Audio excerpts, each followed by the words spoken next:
మీ business ఏదైనా మీ ఊర్లో promotion చేయాలంటే అది సుమన్ టీవీతోనే సాధ్యం. ఇప్పుడే సంప్రదించండి. ఏపీలో కూటమి ప్రభుత్వం ఏర్పడిన తర్వాత ప్రభుత్వ భూముల్లో వైసీపీ కార్యాలయాలు ఏర్పాటును పూర్తిగా వ్యతిరేకిస్తూ దానికి సంబంధించినటువంటి నోటీసులు ఇప్పటికే జారీ చేశారు.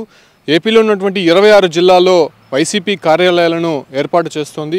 అయితే ఇప్పటికే వైసీపీ సెంట్రల్ ఆఫీస్ను ఉన్నపలంగా కూల్చివేసినటువంటి నేపథ్యంలోనే ఇతర జిల్లాల్లో ఉన్నటువంటి వైసీపీ కార్యాలయాలకు ఇప్పటికే నోటీసులు అంటించారు. నేను ప్రస్తుతం చిత్తూరు జిల్లాకు సంబంధించినటువంటి వైసీపీ కార్యాలయం వద్ద ఉన్నాను. అంటే ఇది దాదాపు ఎయిర్పోర్ట్కి సంబంధించినటువంటి ఆపోజిట్లోనే ఈ ఒక నిర్మాణం జరుగుతోంది. ఇది పూర్తిగా ఇండస్ట్రియల్ ఏరియాలో నిర్మాణం చేపట్టారు. అంటే గతంలో తెలుగుదేశం పార్టీ హయాంలో ఇదే ప్రాంతంలోనే పలు ఎలక్ట్రానిక్ మ్యానుఫ్యాక్చరింగ్ క్లస్టర్ను ఏర్పాటు చేశారు. చాలా వరకు కూడా ఇక్కడ ఇండస్ట్రీస్ ఏర్పాటైనటువంటి పరిస్థితి. సో ఇదే ప్రాంతంలోనే వైసీపీ కార్యాలయం నిర్మాణానికి 2 ఎకరాల భూమిని అటు ఏదైతే ఇండస్ట్రియల్కి సంబంధించినటువంటి భూమిని సేకరించడం జరిగింది.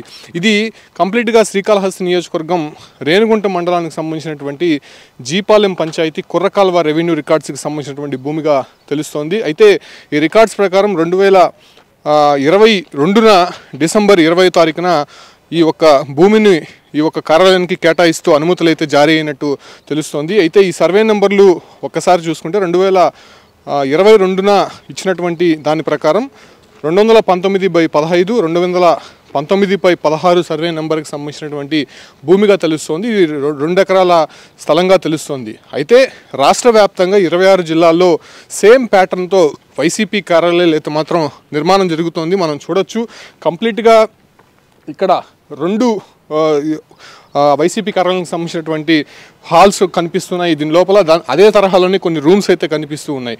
ఇక్కడ అధికారులు నోటీసు జారీ చేశారు. అంటే ఇది 2023న జారీ చేసినప్పటికీ కూడా అంటే దీనికి ఇవ్వాల్సినటువంటి ఫీజు ఏదైతే ఉందో అంటే సంవత్సరానికి ఎకరానికి 1000 రూపాయల చొప్పున ఫీజు దీన్ని కేటాయిస్తూ కూడా అప్పట్లో ఇవ్వడం జరిగింది. దానికి సంబంధించి నోటీసులు అయితే మాత్రం లేటెస్ట్గా జారీ చేశారు. అంటే అప్పుడు ఇవ్వాల్సినటువంటి నోటీసులు ఇప్పుడు జారీ చేసినట్టయితే తెలుస్తోంది. ఇది అక్టోబర్ 4, 2023న జారీ చేసినట్టయితే ఈ నోటీసుల్లో చాలా క్లియర్గా తెలుస్తోంది. అయితే దీనికి సంబంధించి మాత్రం నిర్మాణానికి సంబంధించి స్థానికంగా ఉన్నటువంటి పంచాయతీలో కావచ్చు లేకపోతే తుడా పరిధిలో కావచ్చు ఇక్కడ ఉన్నటువంటి ఇండస్ట్రీలకు సంబంధించినటువంటి కార్పొరేషన్లో కావచ్చు ఎక్కడా కూడా అనుమతులు అయితే తీసుకోలేదని మాత్రం స్పష్టంగా తెలుస్తోంది. నేను నిర్మాణం లోపలికి వెళ్ళి అసలు కార్యాలయానికి సంబంధించినటువంటి నమూనా ఎలా ఉంది దాన్ని ఎలా నిర్మిస్తున్నారో మీకు చూపించే ప్రయత్నం చేస్తాను. ఇక్కడ చూడొచ్చు ఆపోజిట్లో మనకి కనిపించేదే ఎయిర్పోర్ట్కి అతి సమీపంలోనే ఈ ఒక్క వైసీపీ కార్యాలయం అనేది కనిపిస్తోంది. ఇక్కడ మనం ఒకసారి ఆపోజిట్లో చూడొచ్చు ఇక్కడ సెల్కాన్ అదేవిధంగా కార్బన్కి సంబంధించినటువంటి 2 ఇండస్ట్రీస్ కూడా మనకి కనిపిస్తూ ఉన్నాయి. సో దానికి ఎగ్జాక్ట్లీ ఆపోజిట్లోనే ఈ ఒక వైసీపీ కార్యాలయం అనేది రూపుదిద్దుకుంటోంది. చూడొచ్చు కంప్లీట్గా సీసీ కెమెరాలు ఏర్పాటు చేశారు. అదే తరహాలోనే ఎక్కడైతే 26 జిల్లాలకు సంబంధించినటువంటి ప్యాటర్న్స్ ఏదైతే ఉంటాయో సేమ్ ప్యాటర్న్తోనే ఈ ఒక కార్యాలయాలు నిర్మాణం అనేది జరుగుతూ ఉంది. లోపలికి వెళ్దాం. అసలు లోపల్లో రూపురేఖలు ఎలా ఉన్నాయి అసలు కార్యాలయానికి సంబంధించినటువంటి బ్లూ ప్రింట్ ఎలా ఉందో మీకు చూపించే ప్రయత్నం చేస్తాను. మొదటగా ఇక్కడ అంటే ఓల్డ్ బిల్డింగ్ ఎలాగైతే వస్తుందో పాత కాలంలో ఉన్నటువంటి విధంగా కూడా ఇక్కడ కొన్ని కన్స్ట్రక్షన్స్ అయితే చేపట్టినటువంటి పరిస్థితి. ఇక్కడ మనం ఒకసారి చూడొచ్చు కంప్లీట్గా ఇది మీటింగ్ హాల్గా తెలుస్తోంది. ఇక్కడ ఒక చిన్న డయాస్ కనిపిస్తోంది. అదే తరహాలోనే ఇక్కడ దాదాపు ఒక 100 మంది కూర్చొని మీటింగ్ చేసుకునే విధంగా కూడా ఏర్పాట్లు చేశారు. పైన మనం చూడొచ్చు చాలా ఆహ్లాదకరమైనటువంటి వాతావరణంగా సుందరీకరణ పనులు అయితే మాత్రం చకచకా సాగుతుందని చెప్పుకోవచ్చు. ఇక ఇటు నుంచి ఇటువైపుగా వెళ్తే ఆ సైడు కొన్ని రూమ్స్ అయితే ఉన్నాయి. అయితే వచ్చేటువంటి విఐపీస్ కావచ్చు లేకపోతే ఎవరైనా కీలక నేతలు వస్తే వాళ్ళు స్టే చేయడానికి అక్కడ కొన్ని రూమ్స్ అయితే ఏర్పాటు చేశారు. ఇక్కడ కొన్ని కిచెన్స్ అయితే ఏర్పాటు చేశారు. అంటే వచ్చేటువంటి వారికి ఏదైతే కొన్ని ఫుడ్ సంబంధించినటువంటి తయారు చేయడానికి ఇక్కడ చిన్నపాటి కిచెన్ అనేది ఏర్పాటు చేశారు. అంటే దానికి ఆనుకొనే ఈ కిచెన్ అనేది ఉందని చెప్పుకోవచ్చు. గ్రౌండ్ ఫ్లోర్లోనే ఇది G+1గా తెలుస్తుంది. కింద గ్రౌండ్ ఫ్లోర్లో మీటింగ్ హాలు అదేవిధంగా కొన్ని ఈ ఒక కిచెన్కి సంబంధించినటువంటి రూమ్స్ అయితే ఇక్కడ కనిపిస్తూ ఉన్నాయి. సో పైకి వెళ్దాము.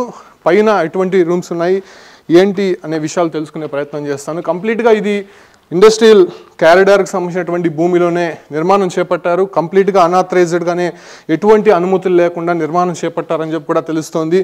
అయితే ఖచ్చితంగా ఇక్కడ ఉన్నటువంటి గ్రామ అనుమతులు పొందాలి, లేకపోతే ఇది తుడా పరిధిలో ఉంటుంది. తిరుపతి అర్బన్ డెవలప్మెంట్ అథారిటీ పరిధిలో ఈ ఒక ల్యాండ్స్ అన్నీ ఉంటాయి కాబట్టి దానికి సంబంధించి కూడా అనుమతులు పొందాల్సి ఉంది. కాకపోతే అక్కడ నుంచి కూడా ఎక్కడ అనుమతులు తీసుకోలేదు. అదే కాకుండానే ఇది ఇండస్ట్రియల్ కారిడార్ కాబట్టి ఖచ్చితంగా ఆంధ్రప్రదేశ్ ఇండస్ట్రియల్ ఇన్ఫ్రాస్ట్రక్చర్ కార్పొరేషన్కి సంబంధించి కూడా అనుమతులు తీసుకోవాల్సి ఉంది. కాకపోతే అక్కడ కూడా ఎక్కడ అనుమతులు తీసుకున్నట్టయితే తెలుస్తుంది. ఇక్కడ చూడొచ్చు, ఒకవేళ అధిక సంఖ్యలో కార్యకర్తలు కానీ బయటికి వస్తే ఎవరైనా కీలక నేతలు ఇక్కడ నుంచి అభివాదం చేసే విధంగా ఇక్కడైతే ఏర్పాటు చేశారు. భారీ ఎత్తున ఇక్కడ అంటే ఫ్రంట్ వచ్చి ఎవరికైనా అభివాదం చేసే విధంగా కూడా ఇక్కడ కొన్ని ఏర్పాట్లు అయితే జరిగి ఉన్నాయి.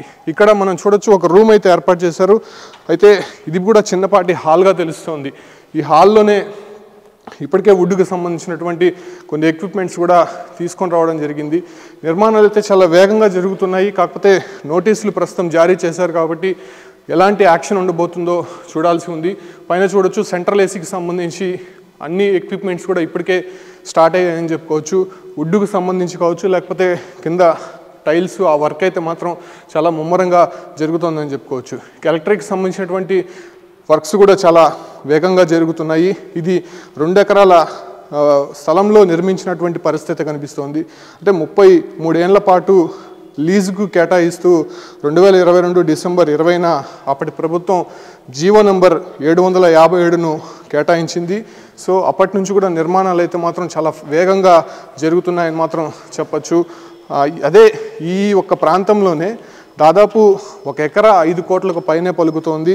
అయితే ఈ 2 ఎకరాల భూమి దాదాపు 10 కోట్ల మేర విలువ చేస్తుందని చెప్పి కూడా ఇక్కడ ఉన్నటువంటి స్థానికులు చెప్తున్నారు. అయితే ఈ 33 ఏళ్ల పాటు ఏడాదికి ఎకరానికి 1000 రూపాయల చొప్పున లీజుకు కేటాయిస్తూ కూడా నిర్మాణాలు అయితే చేపట్టారు. చూడొచ్చు, కంప్లీట్గా చాలా ఫుల్లీ సేఫ్టీ మెజర్స్తో ఈ కార్యాలయం అయితే మాత్రం నిర్మాణం జరుగుతోంది. పైన ఒకసారి చూడొచ్చు, కింద గ్రౌండ్ ఫ్లోర్తో పాటు ఇది ఫస్ట్ ఫ్లోర్ పైన ఖాళీగానే ఉంది. పైన అయితే మాత్రం ఎటువంటి నిర్మాణాలు అయితే జరగలేదు. అయితే ఈ యొక్క పనులు అయితే మాత్రం చకచకా జరుగుతున్నాయి కాబట్టి ఈ ప్రాంతంలోనే Shri Venkateswara electronic manufacturing cluster ఏర్పాటై ఉంది. అనేక పరిశ్రమలు కూడా ఈ యొక్క సుదూర ప్రాంతాలు కావచ్చు, ఈ పరిసర ప్రాంతాల్లో ఉన్నటువంటి పరిస్థితి. ఎయిర్పోర్ట్ కూడా చాలా దగ్గరగా ఉంటుంది కాబట్టి సో ఈ తరహానున్న అన్ని వసతులు ఇక్కడ ఉన్నాయి కాబట్టి దానికి సంబంధించి ఇక్కడ ఏర్పాట్లు చేయాలని చెప్పి కూడా అప్పట్లో ఆదేశాలు అయితే జారీ చేసినటువంటి పరిస్థితి. అయితే కార్యాలయ నిర్మాణం కోసం ఎటువంటి అభ్యంతరం లేదని స్థానికంగా ఉన్నటువంటి జీపాలెం కార్యవర్గము అప్పట్లో తీర్మానం చేసి అనుమతులు ఇచ్చినట్టయితే మాత్రం తెలుస్తోంది. కాకపోతే ఈ కన్స్ట్రక్షన్కి సంబంధించి అనుమతులు లేవని మాత్రం, అంటే ఇక్కడ నుంచి కావచ్చు, లేదంటే తుడా పరిధి కావచ్చు, లేదంటే ఆంధ్రప్రదేశ్ ఇండస్ట్రియల్ ఇన్ఫ్రాస్ట్రక్చర్ కార్పొరేషన్కి సంబంధించి కూడా ఎక్కడ అనుమతులు లేనట్టయితే తెలుస్తోంది. ఇక నిర్మాణం కోసం తుడా అనుమతులు కూడా తీసుకోవాల్సి ఉంది. ఎందుకంటే ఇది తుడా పరిధిలో ఉంది కాబట్టి ఖచ్చితంగా దానికి సంబంధించి కూడా అనుమతులు తీసుకోవాల్సి ఉంది. కాకపోతే అక్కడి నుంచి కూడా అనుమతులు లేనట్టయితే తెలుస్తుంది. సో ఇది కూడా చిన్నపాటి రూమ్గా తెలుస్తుంది. అంటే దీన్ని ఒక చిన్న రూములుగా డివైడ్ చేశారు. ఏదైనా పర్సనల్ మీటింగ్స్ కానీ లేకపోతే ఎవరితైనా చిన్నపాటి మీటింగ్స్ ఏదైనా పెట్టుకోవాలంటే దానికి సంబంధించి కూడా కొన్ని చిన్న రూమ్స్ అయితే ఏర్పాటు చేస్తున్నారు. ఇది G+1, ఇది ఫస్ట్ ఫ్లోర్లో మనం ఉన్నాము. అయితే ఫస్ట్ ఫ్లోర్లో మాత్రం ఇదొక హాలు, అక్కడ కొన్ని చిన్న రూమ్లు ఏర్పాటు చేశారు. ఇక కిందకు వెళ్దాము. కిందకు వెళ్ళి అసలు నోటీసులకు సంబంధించి ఒకసారి గమనించే ప్రయత్నం చేస్తాము. నోటీసులు 2023 అక్టోబర్ 4న ఇష్యూ చేసినట్టయితే లేటెస్ట్గా ఒక అధికారులు అయితే మాత్రం ఇక్కడ అతికించి వెళ్ళారు. కాకపోతే లేటెస్ట్గా ఈ ఒక్క నిర్మాణం ఎందుకు కూల్చకూడదు అనేటువంటి వివరణ ఇవ్వాలని చెప్పి వారం రోజుల్లో చాలా వరకు కూడా కార్యాలయాల్లో నోటీసులు అంటించారు. సో దానికి సంబంధించి ఎలాంటి నోటీసులు అయితే ఇక్కడ కనిపించలేదు. కాకపోతే ఫస్ట్ ఈ యొక్క నిర్మాణానికి సంబంధించి, ఈ యొక్క భూమికి సంబంధించి ఎలా అనుమతులు ఇచ్చారు అనే దానిపైన కూడా ఇప్పటికే కొంత విచారణ అయితే జరుగుతుంది. ఆ విచారణ పూర్తయిన తర్వాత దీనిపైన యాక్షన్ ప్లాన్ జరిగేటువంటి అవకాశం ఉంది. సో మనం ఇప్పుడు రైట్ సైడ్లో ఒక రూమ్ చూసాం. ఇప్పుడు లెఫ్ట్ సైడ్లో ఇక్కడ కూడా ఒక చిన్నపాటి హాల్ ఏర్పాటు చేసి ఉన్నారు. ఇక్కడంతా చూడొచ్చు, సెంట్రల్ ఏసీ ఏర్పాటు చేసి ఉన్నారు. ఈ యొక్క చిన్నపాటి హాల్లో దీన్ని 3 రూమ్స్గా డివైడ్ చేసి ఉన్నారు. అదే ఇక్కడ చూడొచ్చు, ఇక్కడ కూడా ఒక చిన్నపాటి హాల్గా ఏర్పాటు చేశారు. కాకపోతే ఫస్ట్ ఇది నిర్మాణంలో దశలో ఉన్నటువంటి నేపథ్యంలోనే ఎక్కడెక్కడ ఏదేది పెట్టాలి, అసలు ఎవరెవరు ఎక్కడెక్కడ సీట్లు కేటాయించాలనే దానిపైన కూడా ఇంకా ఈ ప్లాన్లో ఉండబోతుంది. అయితే ఫైనల్గా తెలిసిన తర్వాత కానీ ఇక్కడ ఒక రూపుదిద్దుకున్నటువంటి పరిస్థితి కనిపిస్తుంది. సో ఈ రకంగా వైసీపీ కార్యాలయాలకి నోటీసులు జారీ చేసిన తర్వాత ఖచ్చితంగా దీనిపైన ఒక యాక్షన్ ప్లాన్ అయితే కొనసాగుతూనే ఉంది. ఇప్పటికే వైసీపీ సెంట్రల్ హాల్ కూల్చివేత నేపథ్యంలోనే 26 జిల్లాలకు సంబంధించినటువంటి కార్యాలయాల్లో నోటీసులు అయితే ప్రస్తుతం జారీ చేసి ఉన్నారు. అయితే తిరుపతికి సమీపంలో ఉన్నటువంటి ఈ జీపాలెం వద్ద 2 ఎకరాల ఎలక్ట్రానిక్ మ్యానుఫ్యాక్చరింగ్ క్లస్టర్ సంబంధించినటువంటి భూమిలో ఈ ఒక ఐసీపీ కార్యాలయం నిర్మాణం జరుగుతోంది కాబట్టి అధికారులు దీనిపైన ఎలాంటి యాక్షన్ తీసుకోబోతున్నారో చూడాల్సి ఉంది. ఇప్పటికే ఈ నిర్మాణానికి సంబంధించినటువంటి పనులు మాత్రం ప్రస్తుతం ఆపివేసినటువంటి పరిస్థితి. అయితే దీన్ని కొనసాగించాలా లేదా అనే దానిపైన ఇక్కడ ఉన్నటువంటి కాంట్రాక్టర్స్ కూడా కొంత కన్ఫ్యూజన్ ఏర్పడినటువంటి నేపథ్యంలోనే దానికి సంబంధించి అటు వైసీపీ ముఖ్య నేతలని సంప్రదించే ప్రయత్నం అయితే చేస్తున్నారు. కాకపోతే ప్రస్తుతం ఈ యొక్క నిర్మాణానికి సంబంధించి లేకపోతే భూమికి సంబంధించి వారం రోజుల్లో వివరణ ఇవ్వాలని చెప్పి కూడా అటు ఆదేశాలు జారీ చేసినప్పటికీ సంబంధించి ఇక్కడ నుంచి వైసీపీ నుంచి ఎటువంటి వివరణ వెళ్ళబోతుందో చూడాల్సి ఉంది. ఇప్పటికే దీనికి సంబంధించి కోర్టుకు వెళ్ళినటువంటి నేపథ్యంలోనే కోర్టు నుంచి ఎటువంటి ఆదేశాలు వస్తాయో కూడా చూడాల్సినటువంటి అవసరం ఎంతైనా కనిపిస్తోంది.